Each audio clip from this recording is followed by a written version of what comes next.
মুসলমান হওয়া যাবে না। এই জামানাতে অনেক মানুষ তোমরা বুঝি বাজাওয়ালা, হারমোনিয়াম বাজাওয়ালা, ঢোল বাজাওয়ালা,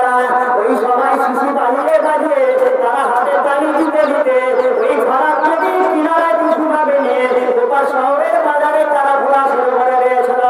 এই মান্নার বাবাজি ভাইরা, তুমি যদি প্রকৃতির মুমিন মুসলমান হও, তুমি যদি আকি নদীর উম্মাদ হও, তুমি যদি উম্মাতুল মুহাম্মাদি হয়ে যাও, কি করে তুমি অন্যান্য মেলা